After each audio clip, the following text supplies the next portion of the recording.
Hello, I'm Luca Ferasin, one of the cardiologists at the Ralph, and I'm here to talk about another topic that I find extremely interesting, which is falling and fainting.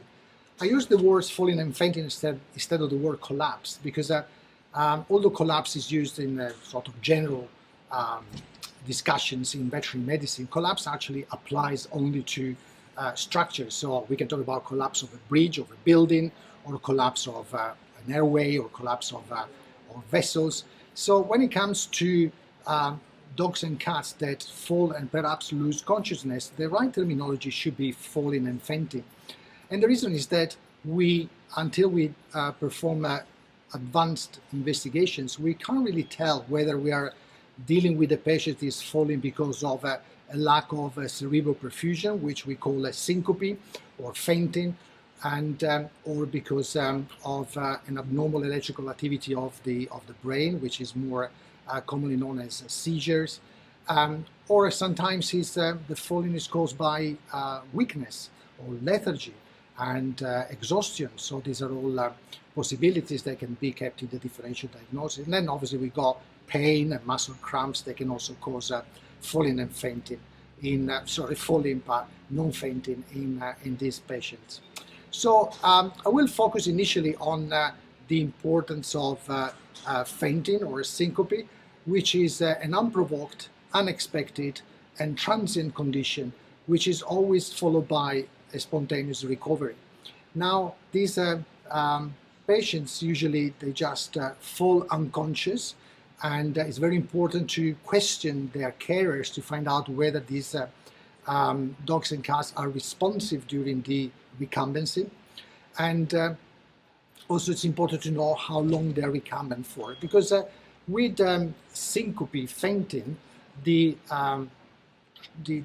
period of recumbency is usually limited to a few seconds, maybe 10-20 seconds, and the recovery is equally very fast, and the patient acts like nothing happened once fully recovered. And that's a very common presentation for falling and fainting cats and dogs. And when they are recumbent, however, these patients may appear like dead. And the reason is that very often they don't have a cardiac output, they don't have a heartbeat, they don't breathe, and therefore it's an extremely stressful experience for the care, especially when it happens for the first time. They don't expect it, and so it's almost inevitable for these carers to not to remember clearly what happened during that event. But it is possible that for following events, if the problem persists, then we can perhaps instruct them to check the color of their mucomembranes, or palpate the chest in order to appreciate the heartbeat, and try to also take a video recording, even with a mobile phone, during the event, which again probably will never happen in the very first instance.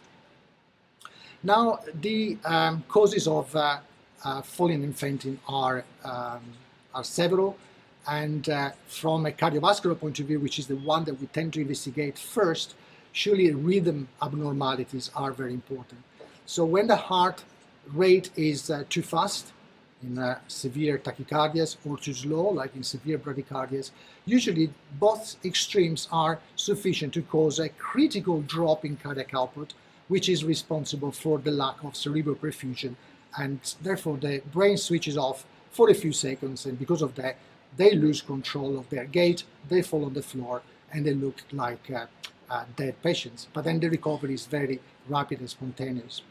So how do we investigate this case? It can be quite challenging, and I would always recommend to consider a cardiac workup before considering a neurological approach. And the reason is that the cardiac workup tends to be non-invasive. We don't use any sedation or anesthesia, and it tends to be also relatively cheaper when compared to more expensive MRI or electrophysiology studies. So based on these clinical findings, so very rapid and unexpected onset, a very brief recumbency and spontaneous recovery, we should perhaps consider initially a cardiac workup.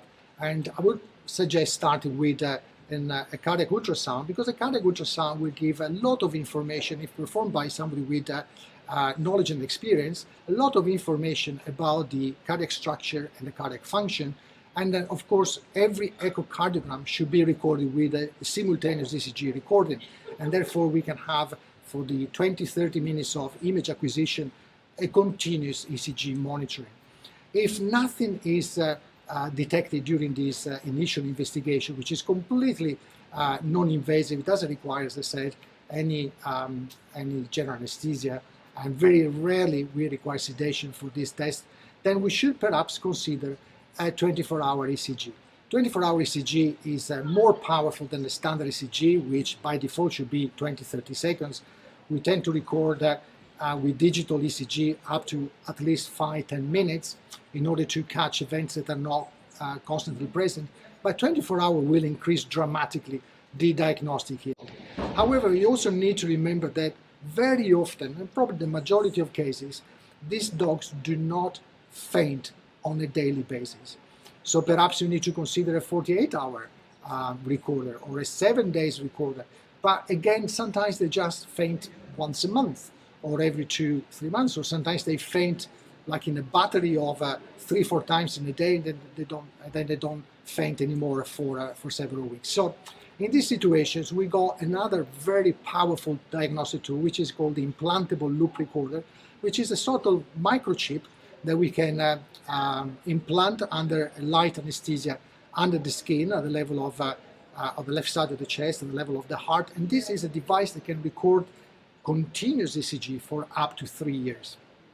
And when we implant this device, we give the carer a remote control, and this remote control has the capacity to save the loop of recording around the event. So if the cat or the dog faints because of this, because of an arrhythmia, then the loop that is saved by pressing the button of the remote control can show us the ECG before, during, and after the event.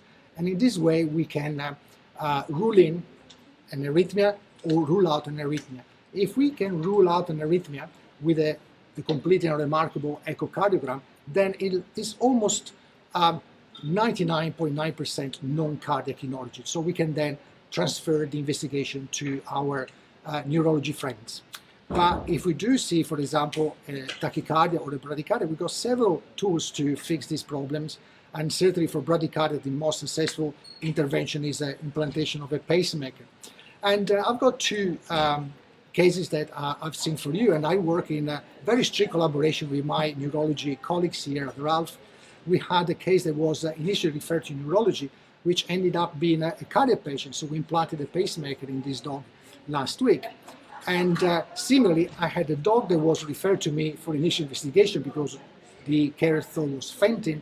And the 48-hour recording didn't catch any abnormality during the 3 events that the dog experienced during the monitoring. And therefore, I transferred the case to neurology, and the neurologist made the appropriate diagnosis. So a good collaboration between disciplines and multidisciplinary approach is extremely important for this common problem.